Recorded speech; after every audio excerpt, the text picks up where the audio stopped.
beginning, Jatvipatamaham Vande Sri Gurum Dinatarinam Paramananda Madhavam Sri Chaitanya Ishwaram. Hare Krishna. Mohan Babu, I shall speak in English or Hindi? हाँ? हिंदी में? क्या हिंदी या English? कितने लोगों को English समझ में आता है? इस वक्त तो हिंदी समझ में नहीं आता है, इंग्लिश समझ में नहीं आता है, सॉरी इंग्लिश समझ में नहीं आता है,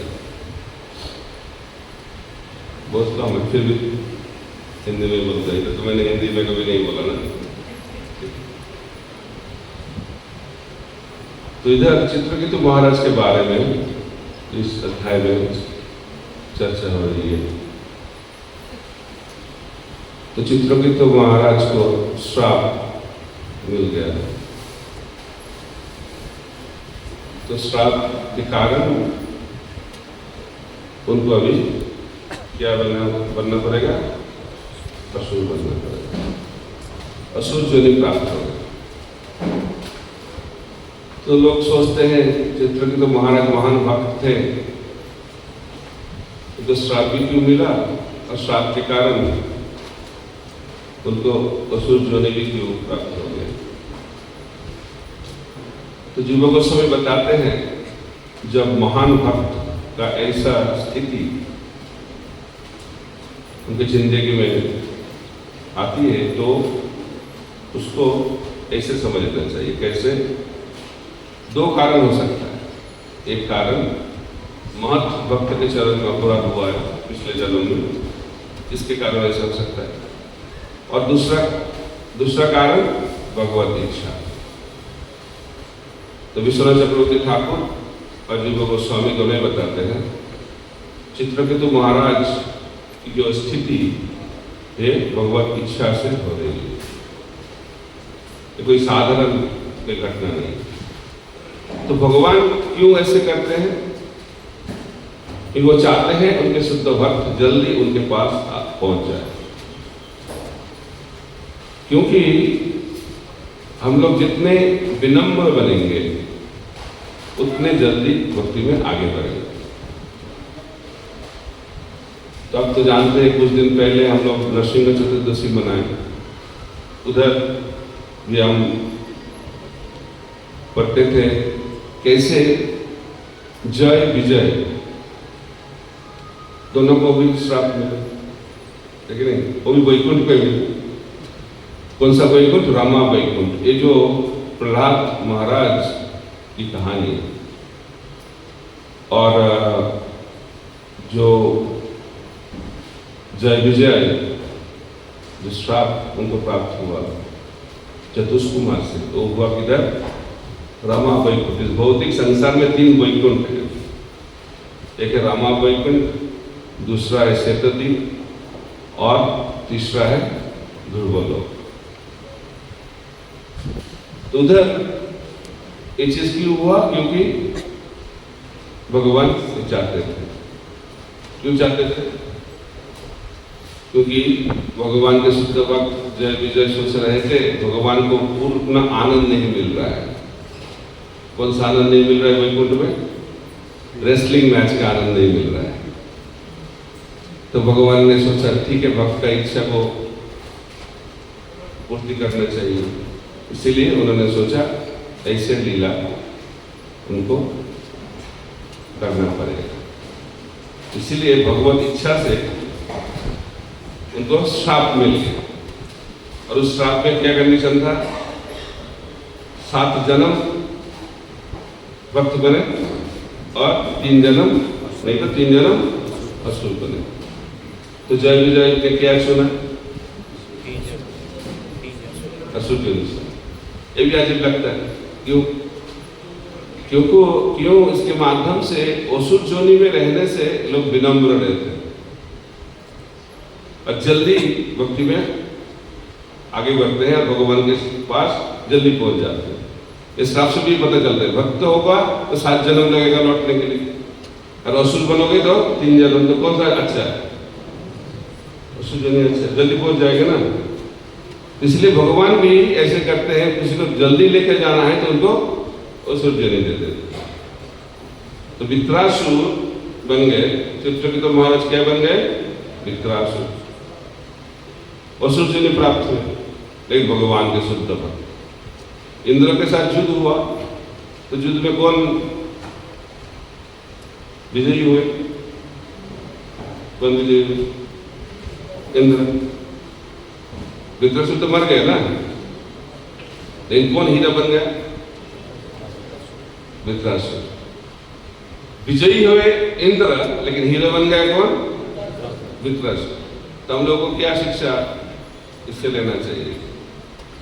इस दुनिया का जो विजय वो ज्यादा इंपॉर्टेंट है, और भगवान के शुद्ध भक्त बनना जिंदगी का लक्ष्य होना चाहिए। इससे सीखना चाहिए। तो हम लोग जब भगवान के शुद्ध भक्त बनते हैं तो इस दुनिया में तथाकथित जय प्राप्त हो और पराजय प्राप्त हो, उससे कोई मतलब नहीं होता शुद्ध भक्त का। तो भगवान जो चाहते हैं वो यूं करते हैं। जैसे इधर वित्रासुर को पता चल गया भगवान क्या चाहते हैं, वो इंद्र के हाथ उनकी हत्या, वो मर जाए, इसलिए वित्रासुर शरीर छोड़ दिया, क्योंकि वो जानते थे भगवान यही चाहते हैं। तो भगवान के भक्त लोग भगवान जो चाहते हैं वही करते हैं।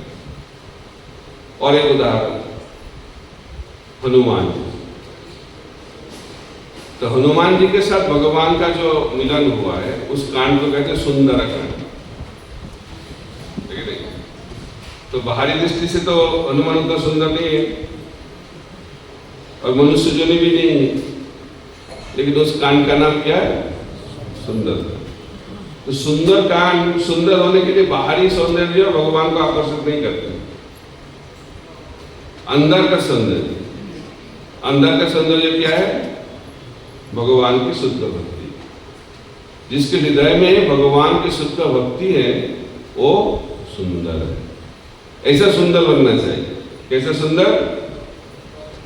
मिस्टर यूनिवर्स जैसे सुंदर नहीं। कैसे सुंदर बनना चाहिए? हनुमान जैसे सुंदर बनना चाहिए। क्यों हनुमान इतना सुंदर है? भगवान राम क्या सोचते हैं हनुमान के बारे में? बहुत प्रिय भगवान। जब अयोध्या में आए भगवान तो एक कहानी मैंने सुना, बहुत अच्छा कहानी है। एक भगवान ने एक पुस्तक निकाला, उस पुस्तक में सब भक्त का नाम लिखा गया जो भगवान का स्मरण करते हैं। तो हनुमान को पता चल गया इस पुस्तक के बारे में। तो उन्होंने जाके देखा किस किस भक्त का नाम है, तो देखा बहुत सारे भक्त का नाम है। बहुत खुश हो गए, लेकिन थोड़ा दुखी भी हो गए, क्योंकि उस पुस्तक में सब भक्त का नाम है लेकिन हनुमान का नाम नहीं है। तो उन्होंने सोचा मेरा नाम नहीं है, लगता है मैंने कुछ कर नहीं पाया भगवान के लिए, भगवान का भक्त नहीं बन पाया। तो वो दुखी हो गए, लेकिन किसी को बताया नहीं। तो रामचंद्र भगवान को पता चल गया,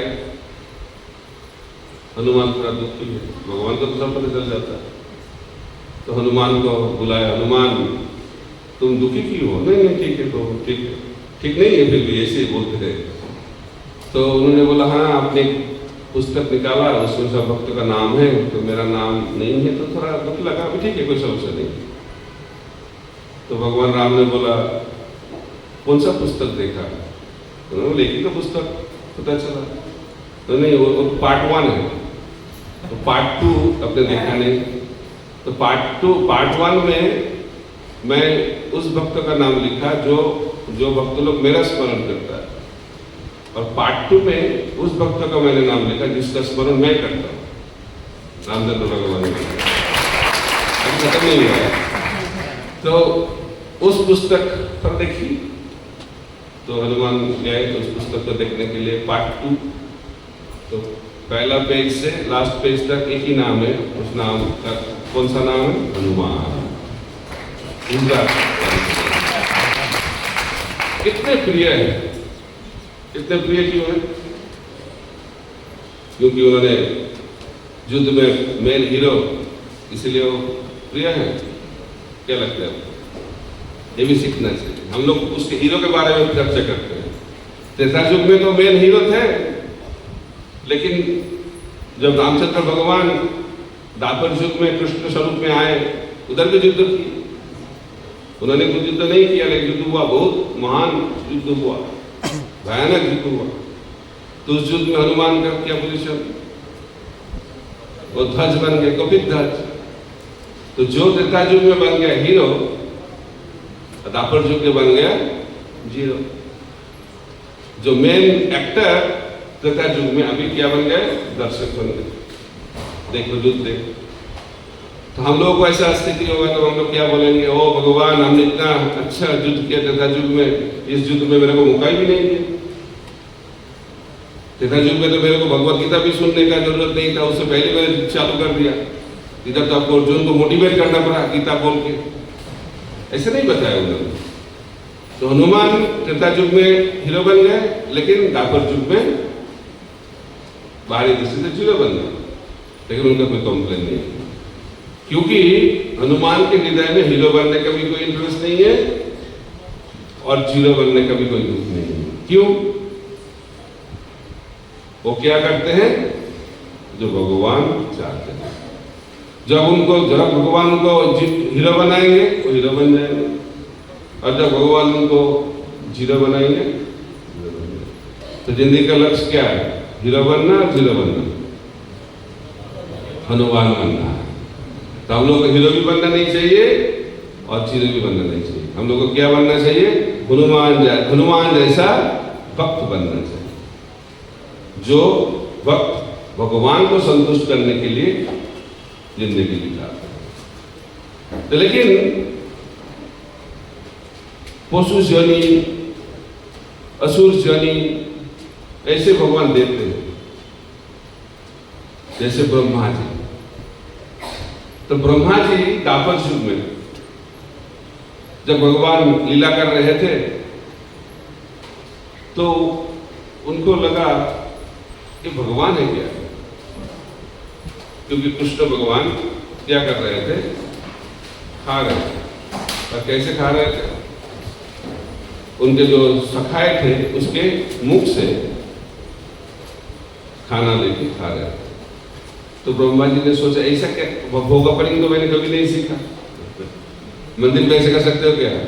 भोग लेके आया, थोड़ा खा के भगवान का खा लो भगवान, ऐसे भोग लगाते हैं? ऐसे लगा हुए तो पुजारी डिपार्टमेंट से आपको निकाल दिया जाएगा। और ब्रह्मा तो हेड पुजारी है पूरा ब्रह्मांड के।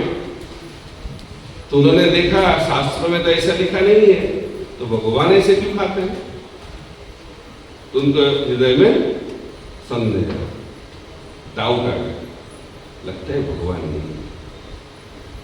उसके बाद उन्होंने कुछ तो किया, अब तो जानते हो, चुरा लिया। उसके बाद उनको पता चल गया कृष्ण भगवान, जल्दी हो गया। तो उन्होंने सोचा मेरा 50 साल हो गया, फिर भी मैं ही गलती कर रहा हूँ, इतनी बार लीला देखा, उसके बाद भी गलती हो रहा है। तो उन्होंने सोचा मेरे को कुछ करना चाहिए। तो उन्होंने सोचा अभी तो द्वापर खत्म होने वाला है, उसके बाद कलियुग में भी आएंगे भगवान, तो फिर सेम गलती मैं करूंगा, तो ये गलती मैं नहीं करना चाहता। तब उन्होंने चले गए नवद्वीप धाम में, अंतरद्वीप में जाके गौरांग महाप्रभु का पूजा करने लगा, उपासना करने लगा। तो महाप्रभु तो बहुत जल्दी संतुष्ट हो जाते हैं। तो ब्रह्मा जी कठोर तपस्या किए, उसके बाद तपस्या के कारण गौरांग महाप्रभु प्रकट हो गए।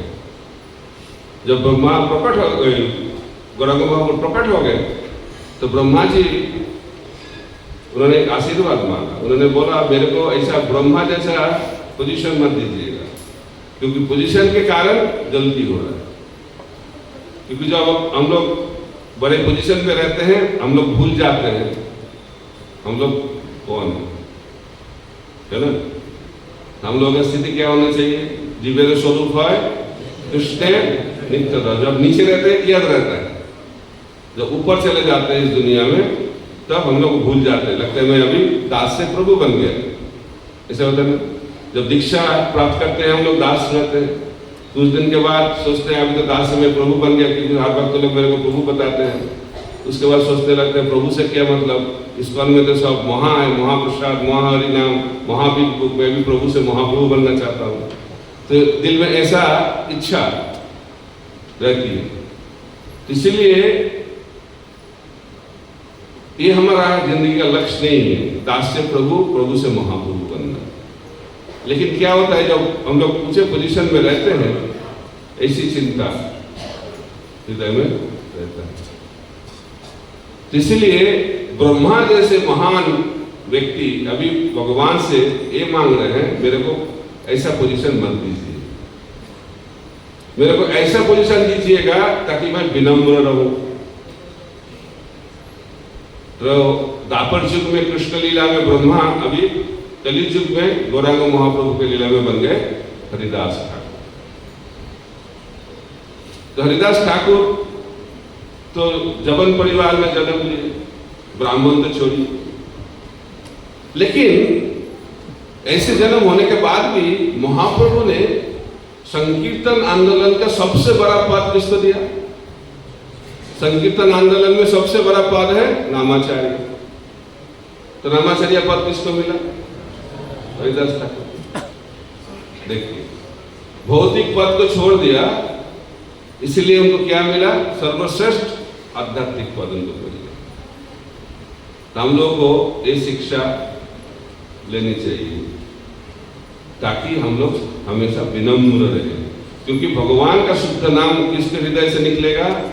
इनादपि सुनीचेन तरोरपि सहिष्णुना अमानिन मानदेन कीर्तनीय सदा हरि। इसलिए हरिदास ठाकुर बने, क्योंकि महाप्रभु कृपा की, और उनके साथ साथ ये भी हम लोगों को शिक्षा दे, भगवान का शुद्ध भक्त बनना है तो विनम्र रहना बहुत जरूरी है। तो इधर चित्रकेतु महाराज राजा थे, ब्रह्मा राजा, ब्रह्मांड का राजा। चित्रकेतु महाराज भी महान राजा थे, लेकिन इस राजा के कारण थोड़ा प्रोग्रेस स्लो हो रहा है। तो भगवान ने सोचा इसको जल्दी प्रोग्रेस होना चाहिए, तो उनको क्या जोनी देना चाहिए? असुर जोनी, वित्रासुर। और उस जोनी के बाद तुरंत किधर पहुंच गए?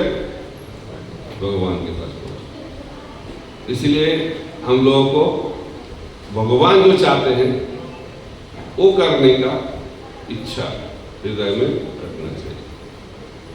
तो लोग पूछते भगवान क्या चाहता है, कैसे पता चलेगा? जैसे अर्जुन को पता चल गया था भगवान क्या चाहता है, युद्ध करना है, लेकिन हम लोग को कैसे पता चलेगा भगवान क्या चाहता है? बोलिए।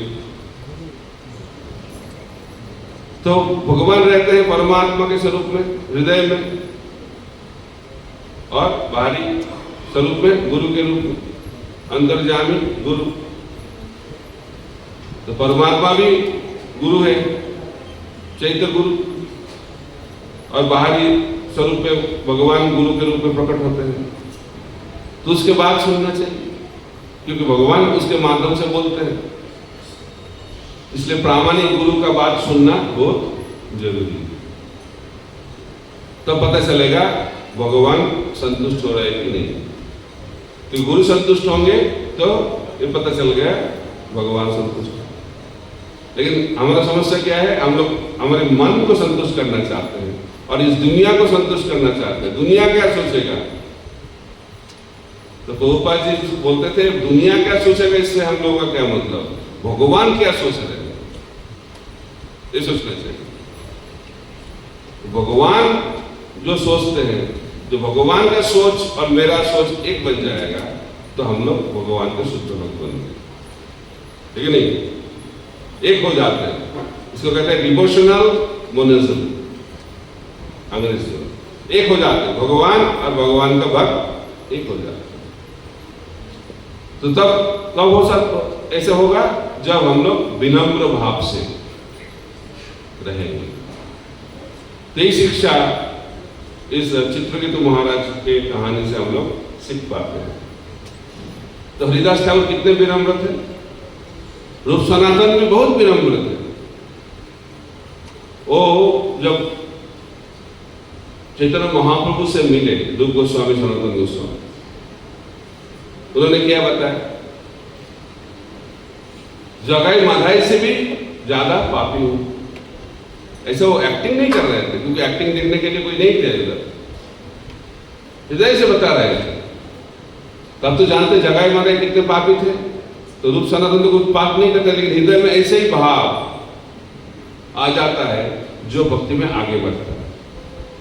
जो भक्ति में आगे बढ़ता है उसके हृदय में विनम्र भाव स्वाभाविक आ जाता है। तो मैं एक उदाहरण देता हूं। एक बड़ा पहाड़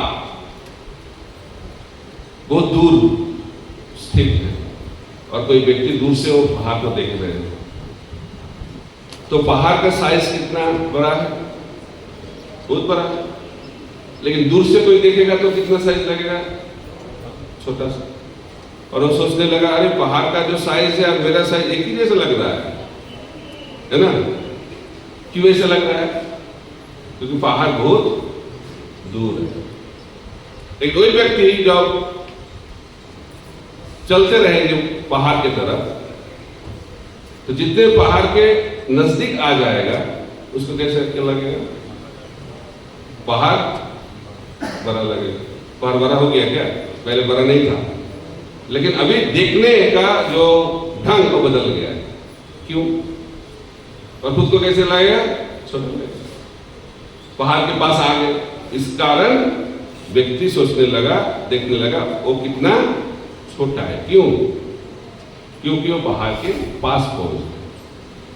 इसी तरह भगवान पहाड़ जैसे महान है, लेकिन जब कोई भक्त भगवान से बहुत दूर रहता है तो वो सोचता है भगवान भी कितना बड़ा, इतना बड़ा तो नहीं लग रहा है, मेरा जैसे लग रहा है। क्यों? इसका कारण क्या है? इसका कारण है वो भगवान से बहुत दूर है। तो अहंकार का कारण क्या है? जब हम लोग भगवान से दूर रहते हैं, ये अहंकार का कारण। लेकिन कोई जब भगवान के नजदीक आ जाएगा वो कभी अहंकार के वश में नहीं आएगा, क्योंकि उनको सब दिखाई पड़ेगा ठीक से। जब हम लोग विनम्र रहते हैं सब कुछ हम लोग ठीक ठाक देखते हैं, लेकिन जब अहंकार का चश्मा पहन लेते हैं तो देखने का चीज बदल जाता है। इसलिए ठीक से कुछ देखना है तो कैसे चश्मा पहनना चाहिए?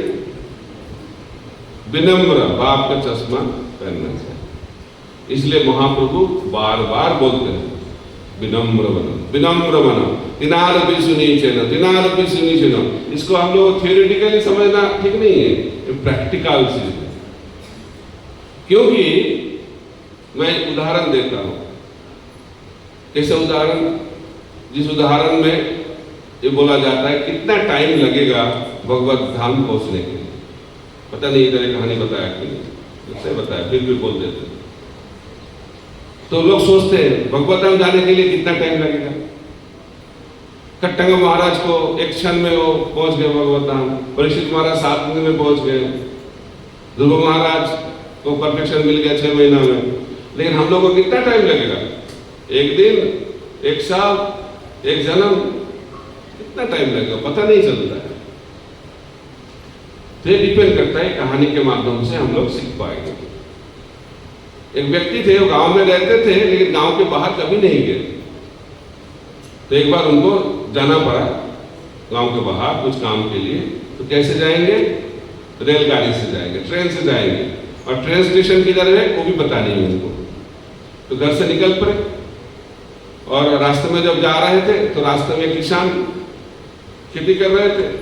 तो किसान को पूछा इधर से स्टेशन जाने में कितना टाइम लगेगा? कोई उत्तर नहीं दे रहे थे किसान। और जोर से पूछा पूछा उनको, फिर भी उत्तर नहीं दे रहे थे, और जोर से पूछा, फिर भी उत्तर नहीं दे रहे थे। तो उन्होंने सोचा लगता है इसका कोई गड़बड़ है, सुनने का कोई दिक्कत नहीं लगता है। तो उन्होंने सोचा मैं अभी इधर रहूंगा, ऐसे पूछता रहूंगा तो ट्रेन छूट सकता है, तो इसलिए उन्होंने दौड़ना चालू किया। जब दौड़ना चालू किया वो किसान चिल्ला के बताए आपको स्टेशन पहुंचने में 15 मिनट लगेगा। तो व्यक्ति ने बोला अभी तक मैं चिल्ला रहा था, प्रश्न पूछ रहा था, कोई उत्तर नहीं मिल रहा था, लेकिन जब आपने दौड़ना चालू किया आपने उत्तर दिया, क्यों ऐसा? उन्होंने बोला देखो, जब आप पूछ रहे थे मेरे को तब मेरे को पता नहीं था आपका स्पीड कितना है, अभी मेरे को आपका स्पीड पता चल गया, इस स्पीड से आप दौड़ोगे तो 15 मिनट में स्टेशन पहुंच जाओगे, ठीक है ना? तो हम लोग भगवत धाम कब पहुंचेंगे? क्या लगता है? स्पीड क्यों? जो गाड़ी चलाता है वो जानता है, गाड़ी में एक न्यूट्रल गियर करके गियर रहता है, उसके बाद first gear, second gear, third gear, fourth gear, fifth gear, और उसके बाद रिवर्स गियर भी रहता है। तो हम लोग जानते हैं भक्ति के 9 स्तर बताया गया है, आदो श्रद्धा तथा साधु संग, भजन क्रिया, अनर्थ निवृत्ति, निष्ठा, रुचि, आसक्ति, भाव, प्रेम। तो जब तक हमारे हृदय में आसक्ति रहेगा तब तक गाड़ी न्यूट्रल गियर में रहेगा। तो न्यूट्रल गियर में आप एक्सीलेटर दबाओगे स्पीड का तो क्या होगा? मूवमेंट नहीं होगा, आवाज निकलेगा, और गाड़ी अच्छा नहीं है तो धुआं निकलेगा, गाड़ी आगे नहीं बढ़ेगा। क्यों? गाड़ी न्यूट्रल गियर में। तो जब तक हमारे हृदय में अनर्थ रहेगा, आसक्ति रहेगा, तब तक हमारी जो भक्ति की गाड़ी नहीं आगे बढ़ेगी। लगता है बहुत अच्छा हो रहा है, हरिनाम भी 16 माला कर रहा हूँ, मंगला आरती हर रोज आ रहा हूँ, फिर भी हम लोग आगे नहीं बढ़ पाएंगे क्योंकि हृदय में अनर्थ है, हृदय में आसक्ति है।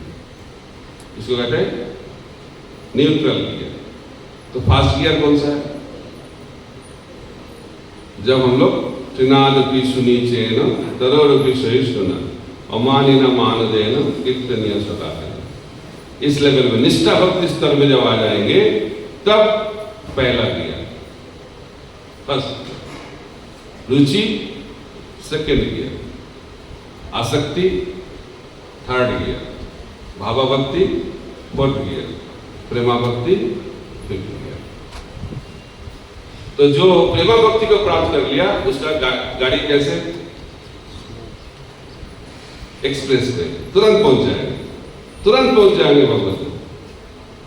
इसलिए भगवान बताते हैं जो भक्त पूर्ण रूप से शरणागत हो जाएंगे, पूर्ण शरणागति, उसके कारण वो तुरंत भगवान के पास पहुंच जाएंगे।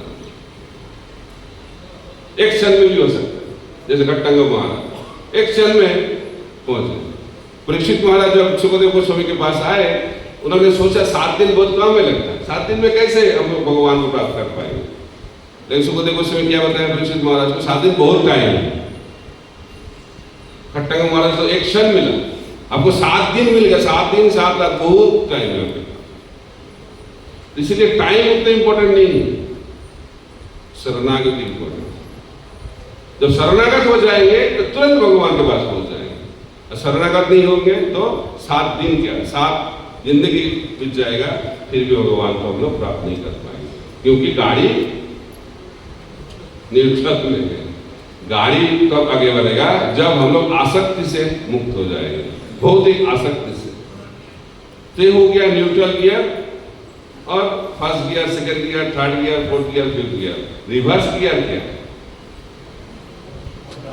महाप्रभु बताते हैं वैष्णव अपराध करके एक चीज है, अब जानते हैं क्या है वैष्णव अपराध?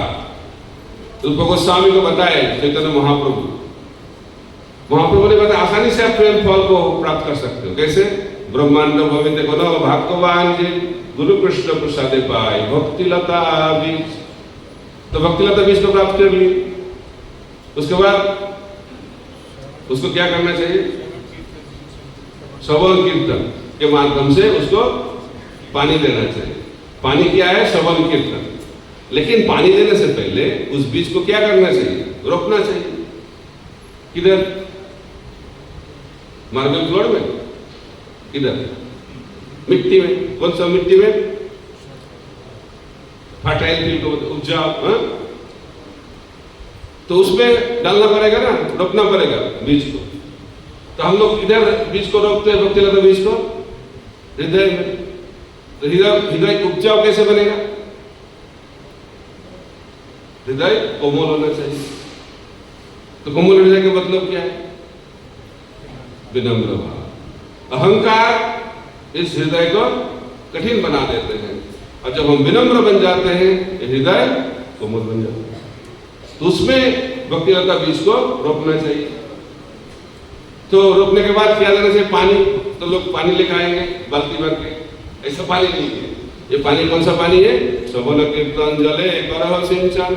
श्रवण कीर्तन जल से हम लोगों को पानी देना है उस बीज को। तो बीज क्या होगा? धीरे धीरे धीरे धीरे अंकुरित होके ये लता, ये ब्रह्मांड को भेद करके, ब्रह्मज्योति को भेद करके, वैकुंठ को छोड़ के भगवान गोलोक वृंदावन के श्री चरण में आश्रय ले लेंगे। बहुत जल्दी बता दी, तुरंत मिल जाएगा। और उधर क्या मिलेगा? उस लता से फल। कौन सा फल? अभी आम का सीजन चल रहा है। आम फल नहीं, कौन सा फल? प्रेम फल। कितना मीठा है बताइए। इसीलिए इस दुनिया का जो फल उसमें आकर्षण है, क्योंकि प्रेम फल का भी टेस्ट नहीं मिला। तो महाप्रभु कौन सा टेस्ट देने के लिए आए? आम फल का नहीं, प्रेम फल। वो बता दिए प्रेम फल मिल जाएगा। तो सिद्ध शरीर में वो प्रेम फल खाएंगे और साधक शरीर में श्रवण कीर्तन करते रहेंगे। अच्छा, तो खत्म। लेकिन उसके बाद बोल रहे हैं दो समस्या है। एक समस्या है वैष्णव अपराध। वैष्णव अपराध को महाप्रभु एक पशु के साथ तुलना की। कौन सा पशु? मत तो हाथी बताया, पागला हाथी। कोई पागला हाथी कोई बागीचा में घुस जाएगा तो क्या होगा? सब कुछ खत्म कर देंगे। इसी तरह जिसके हृदय में वैष्णव अपराध हो रहा है, उसमें जो बागीचा हम लोग, जिस बागीचा में भक्तिलता को हम लोग क्या कर रहे हैं? श्रवण कीर्तन के माध्यम से उनको सिंचन कर रहे हैं, उसका क्या होगा? सूख जाएगा, पूरा ये भक्तिलता खत्म हो जाएगा। इसीलिए उसको कहते हैं रिवर्स गियर। जब वैष्णव अपराध करेंगे, जो भी भक्ति में थोड़ा सा हुआ है वो पीछे आ जाए, रिवर्स। इसलिए भक्ति में आगे बढ़ना है तो एटलीस्ट गाड़ी को न्यूट्रल में तो एक जगह रहेगा ना। लेकिन समस्या क्या है? भक्ति में हम लोग एक जगह नहीं रह सकते। ये बहुत डायनामिक है भक्ति। आगे बढ़ेंगे नहीं तो पीछे जाएंगे, और पीछे जाने का इच्छा ज्यादा बद्ध जीवों का।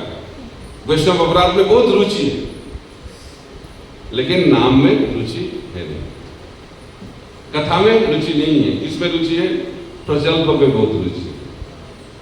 प्रजल्प करने में बहुत मजा आता है, और प्रजल्प का टॉपिक भी बहुत है। सुखदेव गोस्वामी बताते हैं द्वितीय स्कंद में, स्वतव्याधिनी राजेन्द्रं निरंसन्ति सहस्र, हजारों है, अपश्चतम आत्मतत्वम गृहेषु गृहमेदिनम्। तो इस दुनिया में चर्चा करने के लिए हजारों लाखों टॉपिक है, लेकिन उसको हम लोग अपनाएंगे जिंदगी में तो क्या होगा? क्या होगा? हम लोग भक्ति में पीछे आ जाएंगे। और जब हम लोग कृष्ण कथा में रुचि लेंगे तो हम लोग भक्ति में आगे बढ़ेंगे। तो प्रमोशन और डिमोशन दोनों है। तो आप लोगों को क्या चाहिए? भक्ति में प्रमोशन चाहिए और डिमोशन चाहिए। प्रमोशन ही अच्छा लगता है, डिमोशन किसको अच्छा नहीं लगता। लेकिन प्रमोशन प्राप्त करने के लिए हम लोग को क्या करना पड़ेगा? श्रवण कीर्तन जप तो देना पड़ेगा, उसके साथ साथ अपराध भी नहीं करना चाहिए। इसलिए सिद्धांत बताया गया है। तो अपराध क्यों करते हैं? उसके कारण है अहंकार। और कौन अपराध से मुक्त होते हैं? जो विनम्र रहते हैं। इसलिए भगवान भक्त को विनम्र स्थिति प्रदान करते हैं। जैसे ब्रह्मा जी को हरिदास ठाकुर की स्थिति दिए, और उसके बाद चित्रकेतु महाराज को क्या दिए? वित्रासुर। भरत महाराज को क्या दिए? हिरण्य। ये सब भगवान करते हैं क्योंकि वो चाहते हैं जल्दी भक्त उनके पास पहुंच जाए। जब हम लोग विनम्र रहते हैं तो गाड़ी बहुत जल्दी 5th गियर में आ जाता है, तब हम लोग तुरंत भगवान के पास पहुंच जाते हैं। टाइम हो गया है। हरे कृष्ण कृष्ण कृष्ण हरे हरे, हरे राम राम राम हरे हरे। ग्रंथराज श्रीमद् भागवतम की जय। श्रील प्रभुपाद की जय। कुछ प्रश्न है, कुछ रिफ्लेक्शन है, कर सकते हैं। कुछ कोई कोऑर्डिनेट कीजिए माइक। हरे कृष्ण महाराज जी, धन्यवाद आपका बहुत अच्छी कक्षा के लिए। महाराज जी, जैसे आप बता रहे थे कि जितना हम भगवान के निकट जाते हैं उतना विनम्र होते जाते हैं, अपने आप को नीच देखते हैं। तो यदि हम भगवान का नाम जब भी करते हैं परंतु उतनी विनम्रता नहीं आ पाती, तो क्या उसका कारण हो सकता है कि हम लोग विनम्र कैसे बन सकते हैं? जैसे ये बता रहे हैं ना, विनम्र बनने का सबसे आसान मार्ग है वैष्णव सेवा। और कौन वैष्णव का सेवा? जिसको आपको फेवरेट लिस्ट में जो भक्त नहीं है उसका सेवा करने से। हमारा 2 लिस्ट रहता है ना, फेवरेट लिस्ट और नॉन फेवरेट लिस्ट। तो जो नॉन फेवरेट लिस्ट में टॉप में है उसका सेवा कीजिए, आपका विनम्रता तुरंत मिल जाए। ठीक है, प्रैक्टिस करके देखिए। अहंकार करने नहीं देगा, लेकिन करोगे तो तुरंत इसका रिजल्ट मिलेगा। First track. हरे कृष्ण। हरे कृष्ण महाराज। और आपने बताया कि अगर अहंकार रहेगा तो हम लोग गलती में पीछे रह सकते हैं। अहंकार से वैष्णव अपराध होता है, तो वैष्णव अपराध फिजिकली नहीं होता है, मतलब माइंड में बहुत सारा होता है। तो अच्छा, वो थोड़ा एडवांस हो गए, मन में हो रहा है। ठीक है, अच्छा है। तो ऐसा क्या करें कि मन में भी ना हो, उसको रोकने की कोशिश करें। तो मन में होता है, उसके बाद वाक्य में होता है, उसके बाद शरीर से होता है। तो जब मन में रहता है वो तो मन में ज्यादा दिन तक नहीं रहेगा, मन से बाहर निकलेगा। इसलिए मन से सब कुछ का जो चालू होता है चीज, तो अपराध भी मन से चालू होता है। इसलिए मन को परिवर्तन करना चाहिए। मन कैसे परिवर्तन होगा? तो बाहर का चीज नहीं, अंदर का बात है। कैसे परिवर्तन होगा? तो मन को कृष्ण चिंतन में लगाना चाहिए। जब मन भगवान के बारे में सोचेंगे, चिंतन करेंगे, भक्तों के बारे में चिंतन करेंगे, तो नेगेटिव चिंतन चला जाएगा। तो पॉजिटिव चिंतन जब मन में होगा तो नेगेटिव चिंतन चला जाएगा। तो पॉजिटिव चिंतन कैसे होगा? तो पॉजिटिव बात सुनना चाहिए। श्रवण कीर्तन जैसा होगा उसे चिंतन होगा। इसलिए हमेशा भगवान के बारे में, भगवान के भक्त के बारे में श्रवण कीर्तन करना चाहिए। एक स्विच ऑन स्विच ऑफ नहीं है, स्विच ऑन हो गया स्विच ऑफ हो गया, ऐसा नहीं। ये प्रोसेस है, चक्कर है। उसे चक्कर के निकलने से ये प्रोसेस फॉलो करना पड़ेगा। ठीक है, अभ्यास। और कुछ प्रश्न? पीछे थोड़ा माइक दीजिए।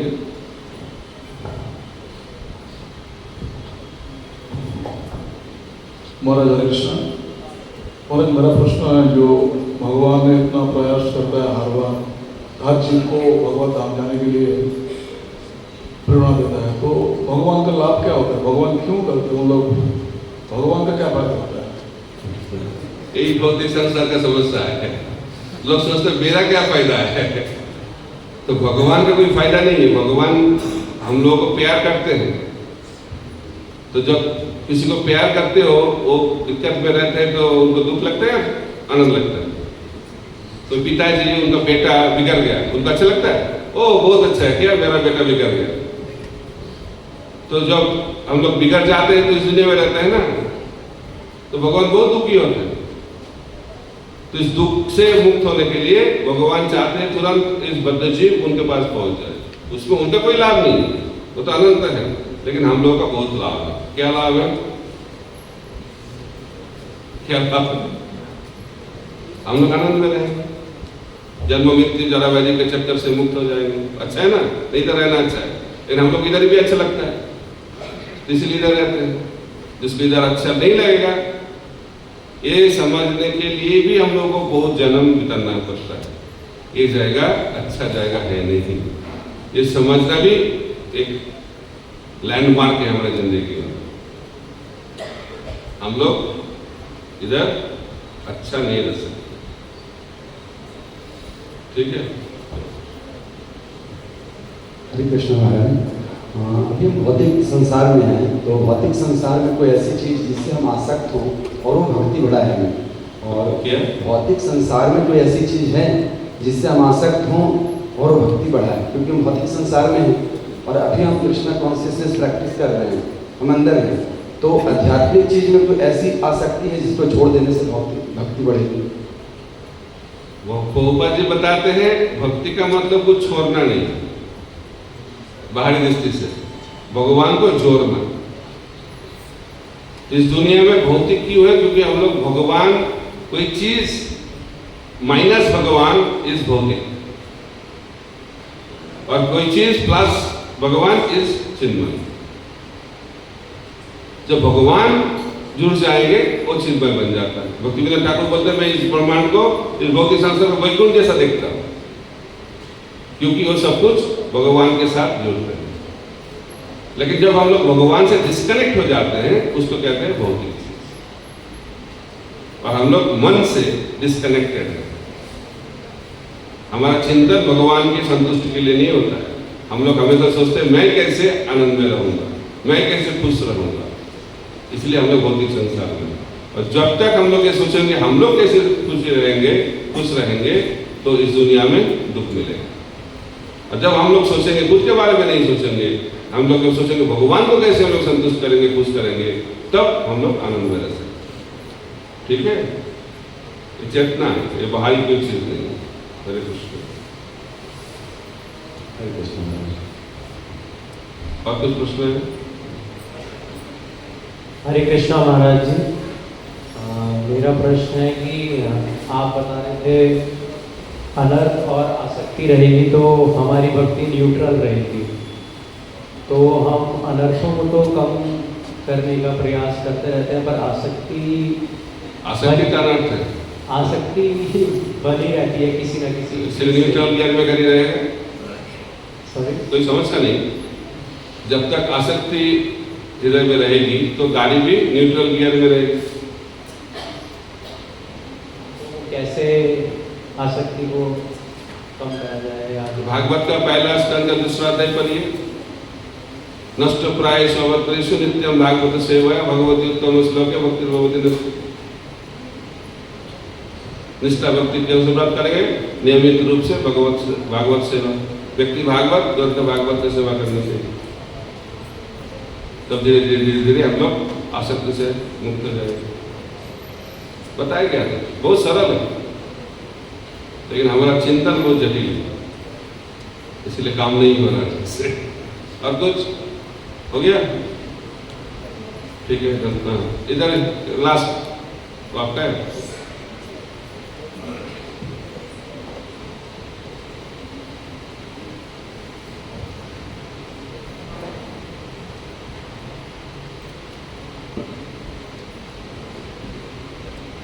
हरे कृष्णा। धन्यवाद महाराज। महाराज, कभी कभी हम जब साधन करते हैं, भजन करते हैं, फास्ट जल्दी जल्दी उठते हैं, जल्दी जल्दी सब कुछ मंदिर में आते हैं, मंगल आरती करते हैं, लेकिन कभी कभी ऐसा होता है कि आज ना उठो, कोई बात नहीं चलेगा, ऐसा लगता है। ऐसा क्यों होता है? कभी स्लो हो जाता है, कभी फास्ट होता है, ऐसा भक्ति में। इसका कारण है अनर्थ। अनर्थ जब तक रहेगा हृदय में, इस भक्ति का अनिश्चिता भक्ति, अनस्टेडी डिवोशनल सर्विस। कभी अच्छा लगेगा, कभी अच्छा नहीं लगेगा, कभी उठने को मन लगेगा, कभी मन नहीं लगेगा। इसको ऐसा अप एंड डाउन होगा। अनस्टेडी डिवोशनल सर्विस, और संस्कृत में बोलते हैं अनिश्चितता भक्ति। और जब हम लोग अनंत से मुक्त हो जाएंगे तो उस भक्ति को स्टेडी डिवोशनल सर्विस, निष्ठा भक्ति। जब तक निष्ठा लेवल में हम लोग नहीं आएंगे, हमारा ये भाव रहेगा। इसका कारण है आसक्ति और अनंत। ठीक है, प्रश्न नहीं? ठीक है, तो जारी रखते हैं। हरे कृष्णा